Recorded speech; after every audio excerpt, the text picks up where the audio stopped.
ইফালে জনজাতিকৰণৰ দাবীত নতুন দিল্লীত উত্তাল প্ৰতিবাদ যন্তৰ মন্তৰত প্ৰতিবাদী কাৰ্যসূচী জনজাতীয় ঐক্য মঞ্চৰ টাই আহোম মৰাণ মটক চুতীয়া কোচ ৰাজবংশী আৰু চাহ জনগোষ্ঠীৰ একাধিক সংগঠনে সাব্যস্ত কৰিছে প্ৰতিবাদ 2026 বিধানসভা নিৰ্বাচনৰ পূৰ্বে ছয় জনগোষ্ঠীৰ জনজাতিকৰণৰ দাবী জনাই সংগঠনকেইটাই ৰাজনৈতিক সদস্যৰে কেন্দ্ৰীয় চৰকাৰক বিষয়টো সমাধানৰ দাবী উত্থাপন কৰে জনগোষ্ঠীয় ঐক্য মঞ্চ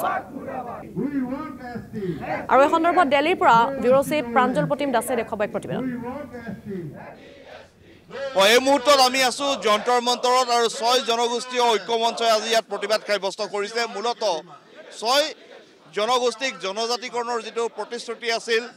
যি তেওঁলোকৰ দাবী আছিল সেইটো এতিয়ালৈকে কেন্দ্ৰীয় চৰকাৰে মান্যতা নিদিয়াত তেওঁলোকে নতুন দিল্লীৰ যন্তৰ মন্তৰত এই প্ৰতিবাদ সাব্যস্ত কৰিছে এই মুহূৰ্তত ইয়াৰ পৰিৱেশ দেখুৱাইছো ছয় জনগোষ্ঠীৰ ঐক্য মঞ্চত যিকেইটা জনগোষ্ঠীয় সংগঠন আছে সকলোখিনি দল সংগঠনে আহি ইয়াত যন্তৰ মন্তৰত প্ৰতিবাদ সাব্যস্ত কৰিছে আৰু তেওঁলোকে কেন্দ্ৰীয় চৰকাৰৰ ওচৰত দাবী উত্থাপন কৰিছে মূলত ছয় জনগোষ্ঠীক অসমৰ জনজাতিকৰণ কৰিব লাগে দীৰ্ঘদিনীয়া এটা দাবী মই সমন্বয়ক মিলন বুঢ়াগোহাঁইৰ ওচৰলৈ আহিছোঁ যে এটা কথা দেখা পোৱা গৈছে দাবীটো আজিৰ নহয় বহু পুৰণা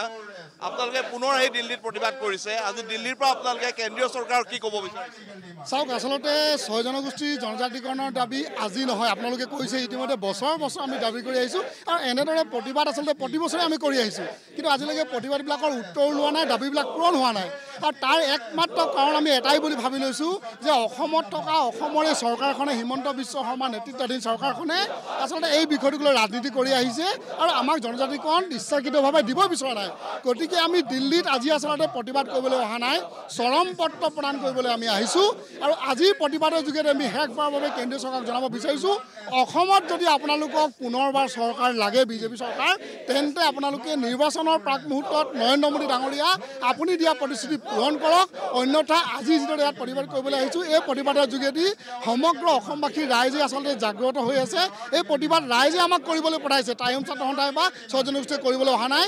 ৰাইজে পঠিয়াইছে যে আমাক আপোনাক জনাবলৈ পঠিয়াইছে যে অসমত চৰকাৰ চাবিচত বনাবলৈ নিদিওঁ যদিহে আপোনালোকে আমাৰ জনজাতিকৰণৰ পক্ষেতো আগবঢ়াই নিদিয়ে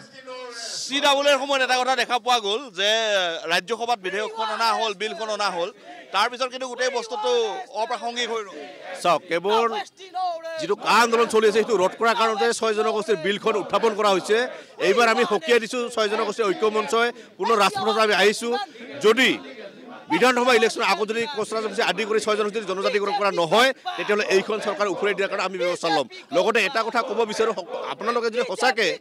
অসমখনক যদি ভাল পায় তেতিয়াহ'লে অসমখন বৰ্তমান সুৰক্ষিত কৰি ৰখাৰ কাৰণত ছয় জনগোষ্ঠীক জনজাতিকৰণ কৰিবই লাগিব আগৰ ছয় জনগোষ্ঠী জনজাতিকৰণৰ ইছ্যুটো বেলেগ আছিল বৰ্তমান বেলেগ কেৱল হিন্দু মুছলিম অসমখন সুৰক্ষিত নহয় কথা দম্ভালি মাৰি বোকা চতিয়া ৰাজনীতি কৰাতকৈ আপোনালোকে সঁচা অৰ্থত জনজাতিকৰণ কৰি অসমখন সুৰক্ষিত কৰাৰ ব্যৱস্থা কৰিব লাগে অসম চৰকাৰক আপোনালোকে কি ক'ব বিষয়টো অসম চৰকাৰে কৰি থকা চৰকাৰ মানে কিন্তু অসমৰ খিলঞ্জীয়া জনগোষ্ঠীসকলক আজি জনজাতিকৰণ প্ৰদান নকৰিলে এইটো আটাইতকৈ দুৰ্ভাগ্যজনক হোৱা অসমৰ যদি সুৰক্ষা কৰিব লাগে অসমখন যদি খিলঞ্জীয়া অধিকাৰ কৰিব লাগে তেনেহ'লে নিশ্চিতভাৱে অসমৰ ছয় জনগোষ্ঠী জনজাতিকৰণ দিব লাগিব অন্যথাই কিন্তু কোনো বিকল্প নাই ছয়জন অতি শীঘ্ৰে জনজাতিকৰণ প্ৰদান কৰিবলৈ আহ্বান জনালোঁ অন্যথাই কিন্তু 2026 চনত ইয়াৰ প্ৰত্যুত্তৰ কিন্তু গ্ৰহণ কৰিবলৈ চৰকাৰ সাজু থাকক